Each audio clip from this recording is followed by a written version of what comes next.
Guys, it's finally happening. We're getting dark mode on Android.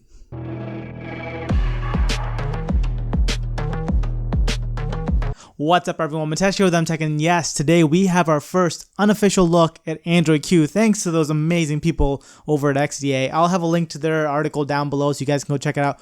All the full details for yourself. But in today's video, we're going to be talking about some of the most important changes, and I think there's two really important changes with a third one that could be really interesting. So without further ado, let's start it. Alright, so easily the most important change, at least to me personally, and I think to a lot of you probably, is dark mode for Android is finally coming with Android Q.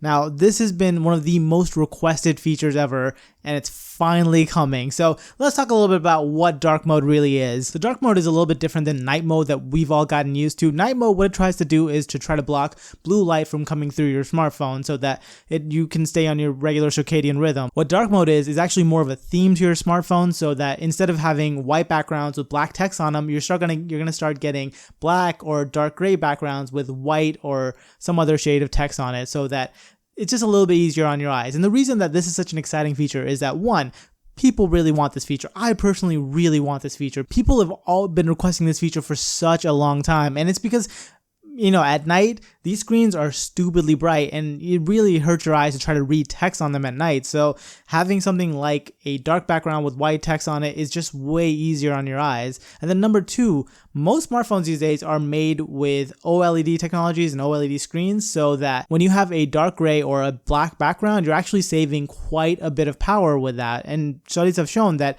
when you use dark mode, it actually does save you power and let your battery last longer. So that is a huge advantage. So yeah, those are some of the reasons why I think dark mode is super important and that it's a great feature that we're finally getting. Now, I know some of you are going to be like, my phone already has this. For example, the OnePlus has actually implemented a feature called dark mode where you can have a dark theme to your smartphone. But the thing is, that doesn't affect all the apps that you're using. And the reason that I'm really excited about Android implementing it on the OS level is that it's going to give developers more of an incentive to create a dark theme for their app, and having it tied into whatever Google built into their smartphones, it's going to make it so that you can just toggle one switch and all of your apps will go into dark mode, so that at night you can just, let it turn on automatically, and all your phones and all your apps will just go ahead and go to the dark setting, which that's super exciting. That's how I would want it to be, instead of having to go to each individual's app setting and turning it on to dark mode. So yeah, those are some of the reasons that I think dark mode is by far the best feature that's going to come with Android Q.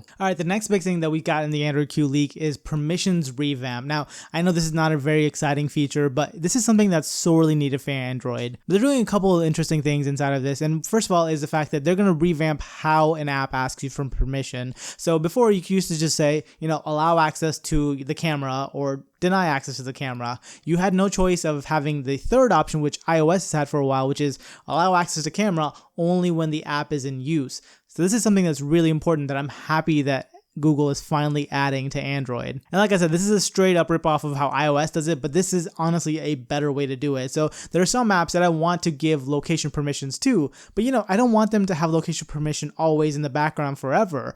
Instead, I just want them to use locations when I'm using the app. So definitely, I think this is a great way to manage app permissions. Another thing that they're doing is revamping how permissions are shown inside of settings. So, you can go inside of settings currently and see what permissions what app has. That's being revamped so that it's just way simpler. So you can see what apps have permission to the camera and what apps are denied. So it's just a lot easier for people to understand what apps have what permissions. And this is, I think, a really important step for Android to take to, since Apple is definitely pushing themselves as a privacy company now, and Android really needs to step up so they can also say that they are privacy focused. And having a privacy focus is something that's, a benefit to the consumer. So I'm happy that they're doing this. I'm happy that iOS made them do this, because really, if it wasn't for them, they probably wouldn't be doing this right now. So definitely awesome thing that they're doing right now. And yeah, those are the two most interesting things that we've seen so far in the Android Q leaks. Now, this is obviously very early days. There may be more things coming down the road, but those are the two things that we've seen and that we can have actually seen pictures of and videos of to, know how they work. Now, the third thing that they did find inside of the Android Q leak is something called desktop mode. So thinking this is probably something like, Samsung's DeX, where you can plug in your smartphone via USB-C to HDMI cable, and then you'll be able to get like a desktop interface.